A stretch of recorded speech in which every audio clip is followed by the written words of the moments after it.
Good afternoon, Sven here from Common Sense Survival. And over the weekend here, it's July 3rd. Had a little time out in the yard, out by the fire, and a few friends of mine have stopped over to discuss some techniques of fire making. And I still have to practice some of my fire making skills too, because even though I am pretty into it here. There's still some bow drill type fire making skills that I learned yesterday that I definitely need to practice up on because I couldn't get an ember for nothing yesterday. But I understand that when you see some of these guys on some of these survival shows, how frustrated they can get and how tired you get when you're trying to do certain things. Uh, but try not to give up. That's the main thing. But today I want to talk about some flint and steel uh, and some char cloth type of making that a friend of mine stopped over yesterday and was discussing with me.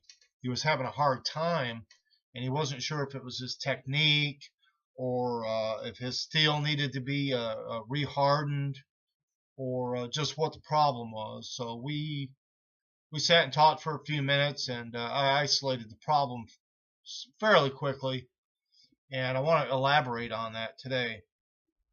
And that is when you're making char cloth or punk wood or charred punk wood, let me rephrase that. Um, very, very important that whatever the material is that you're getting ready to char in your tin, uh, that you test it first. Either do just a small batch or take your cotton material that you think is 100% cotton, because it's very important that your when you char your material that it's not some kind of a cotton polyester blend or anything like that. It really needs to be a 100% pure cotton material, or it just doesn't work. And I've learned this the hard way myself. Here's just a couple of piece of balls of string that I've tried to use to make what we call a lamp wick and a tinder tube that I've spent not a lot of money, but a lot of time and a little bit of money experimenting with that, and they don't work. You can braid these up and make a tinder tube all day long out of these, and it just does not work because uh, these are treated materials, or they've got some kind of a polyester blend in them, and so you have to test these materials. And I've just learned by just making the mistake of the marketing tools of this product. It says it's 100% cotton, but maybe it's a treated cotton or something like that. I don't know. But in order to catch a spark on an edge of this of a charred edge, it just doesn't work. It may catch a spark, it'll go right out. Where this particular cotton rope here, um, this is 100% pure Egyptian cotton rope. I bought this at a rendezvous, and this has been the best I've ever seen. It's a heavy rope, and it works fairly well. And I hope my buddy braids his up, and I'm sure he'll like that. And this is what I've got here today. But very, very important to take a small sample of, maybe it's an old t-shirt you're going to cut up to char to make your char cloth with, or whatever it is. Just do a small batch and test it, because if it's pure cotton, it's gonna catch a spark and it's gonna create an ember immediately. Where if it's some kind of cotton polyester blend and they're marketing it as pure cotton, it's just not going to catch a spark. I took his material and I just hit it with showers of sparks off of my ferrocenium rod here, and it just didn't do anything. It looked and appeared to be some very good char cloth, but it was not. And I took a piece of my char cloth that I had handy and hit it with a very light spark, and immediately created an ember. So remember that. And I've already gone through that trials and tribulations of braiding up a whole mess of this kind of stuff and making all these tender tubes, and I was all excited. I got some cotton rope, just to come to find out that I just wasted about an hour or so of my time, and this stuff just won't take a spark. So the one thing that I have found that works extremely well for your patches to make your char cloth with are these. And I don't have the packaging right now because my wife put these all in a mason jar in the bathroom and threw away the packaging. But you go to your Walgreens or CVS or whatever your drugstore is, and you go to the cosmetic area, and you get these little cosmetic rounds, and make sure that they say 100% cotton on it, and which is what these are.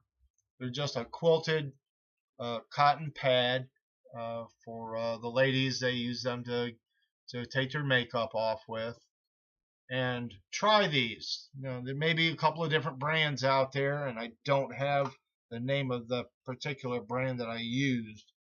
But you know, here's my my charred cosmetic cotton round, and I like to just kind of fold that up a little bit. And we've got a piece of flint here, just to give you a quick example. And I've got one of my steels. And that quickly, you see that?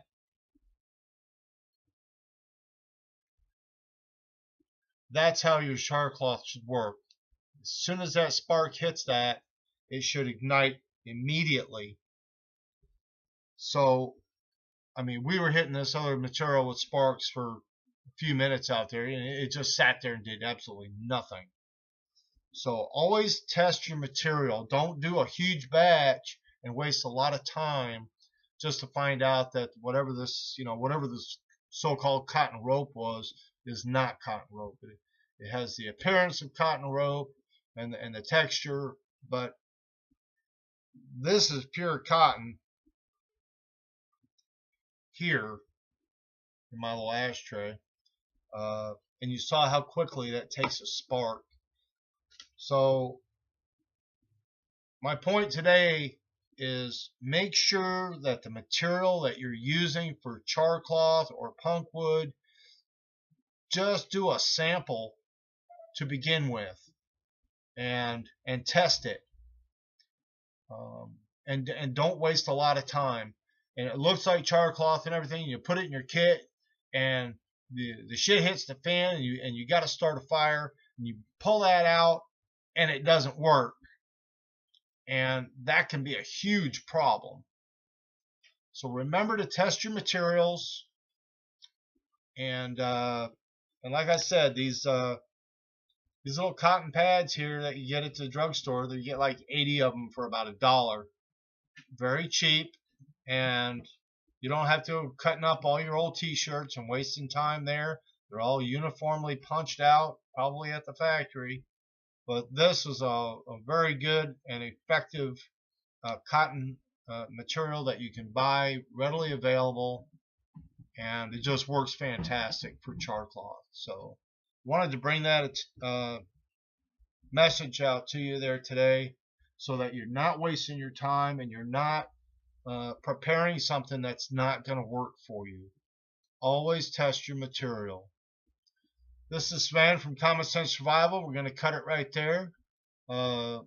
It's our Independence Day tomorrow. I wish everybody a happy 4th of July here in 2016. And pray that things will change in our world. It's been getting pretty crazy out there, people. And that's why I prepare. And that's why I try to pass on these information to each and every one of you that want to listen a little bit to what I have to say, because I don't want to be stuck in the woods all by myself. Yeah, we need a lot of people to survive. Possibly upcoming shit hits the fan type deal, and I hope it's you out there with me. So, God bless America. Happy 4th of July once again to everybody, and I hope everyone's having a great weekend. Take care. Sven, Common Sense Survival.